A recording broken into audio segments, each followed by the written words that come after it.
You know, when medicine just hits a wall, when science can't explain the agony someone's going through. An ancient, controversial rite is making a comeback. And no, this is not just something from horror movies. Today, we are opening up the real case files on demonic possession. We're going to explore the terrifying battle for the human mind itself. Just think about it for a second. What if your own thoughts, your voice, even your hands, were hijacked by something else? Some kind of uninvited guest in your own head. This isn't just a spooky thought. It's the core question that drives every single case of suspected possession. So how in the world does the church even begin to figure this out? Well, for centuries, they've had a kind of diagnostic checklist laid out in a book called the Rituale Romanum. And we're not talking about vague feelings here. These are 4 specific, observable signs that have to be there before an exorcism is even on the table.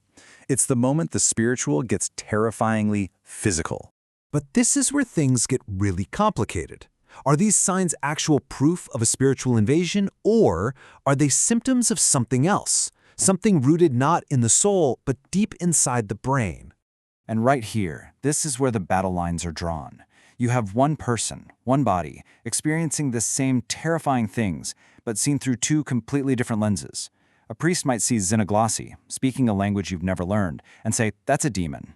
But a psychiatrist sees that exact same behavior and considers schizophrenia or dissociative identity disorder.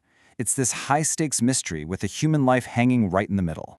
Now, science has a really compelling alternative idea called the sociocognitive model. The theory goes like this. When a mind is dealing with trauma that is just too much to bear, it might adopt a role, a cultural script that it knows. In this case, the role of the possessed. It's the only language it has to scream out its agony. The demon becomes a kind of mask for a very real, very human pain.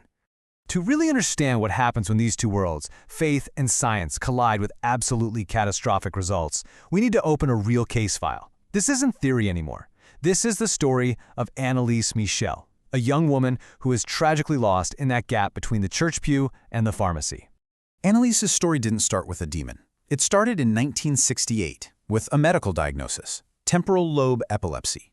But the medication just wasn't helping, and as her condition got worse, her deeply religious family grew more and more desperate. By 1973, they gave up on medicine. They were convinced the problem was spiritual. And that one decision kicked off a tragic and irreversible chain of events. For almost a full year, Anneliese underwent the rite of exorcism 67 times.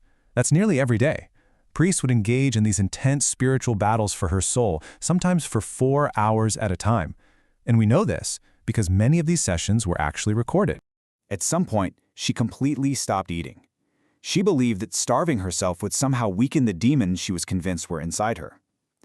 When she died, she was only 23 years old and weighed just 68 pounds.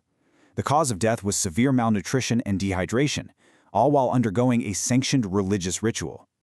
What happened next was almost unbelievable. Her parents and the 2 priests were put on trial, and the verdict was a bombshell, guilty of negligent homicide.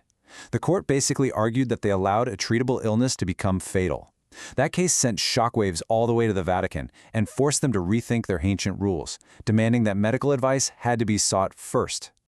Okay, so the tragedy of Anneliese Michel really raises the stakes here. It makes you ask, what is an exorcism exactly? What are the tools they use to fight what they believe is a very real evil? Let's look at the exorcist's arsenal. First up, holy water. And this is not just symbolic. To the people in that room, it's believed to be like a spiritual acid. It's a cleansing agent that they believe literally burns an impure entity, reminding it of the person's baptism, a sacred contract it has no right to violate. Next, you have the crucifix, and it's not just used for protection, like a shield. It's used as a weapon of authority. The priest holds it up as a direct challenge, a symbol of the one power that the entity is supposed to be terrified of, forcing a confrontation. But beyond any object, the most powerful tool an exorcist has is their voice, the command. The Latin phrase exorcisamos te translates to we exorcise you. It's a direct, authoritative order that turns the whole thing from a prayer into a raw battle of wills, a fight for control. But what about the person actually performing the rite? We rarely think about the exorcist's burden. It's this immense, unseen cost. These priests are often the absolute last resort for families who have nowhere else to turn. They face abuse, trauma, and exhaustion, sometimes for years with just one case. It can be a profoundly isolating job. Now, you might be listening to all this and thinking, okay, this is some dark, ancient history.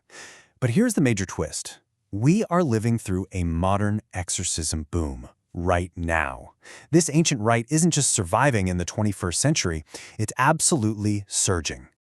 The numbers are kind of staggering. In just the last decade, the demand for exorcisms has reportedly tripled in parts of Europe and the US. It's gotten so high that the church is literally scrambling to train more priests to meet the need. The big question is, why? Why is this happening now? Well, sociologists have a few ideas about what's fueling this. Some say that as the world becomes more secular, it leaves a spiritual vacuum when people are trying to explain their suffering. Our world is also more isolated, and the internet can be a gateway to all kinds of occult ideas. And maybe it's as simple as this. In a chaotic world, a demon is a clear, identifiable enemy you can fight. So all of this, the history, the science, this modern boom, it all brings us to one last big question. Why does this idea of possession still have such an incredible grip on our imagination, even today? I think it boils down to the fear of the other within. See, possession taps into one of our deepest anxieties, losing control. It's that terrifying thought that our own consciousness, our sense of self, isn't some impenetrable fortress, that it's more like a fragile gateway, that something or someone else could just walk right through. So I'll leave you with the ultimate question, the one that sits right at that crossroads between faith and science. Are we really fighting some ancient external evil, or have we just created the perfect monster to give a name and a face to the darkness that we sometimes find inside ourselves?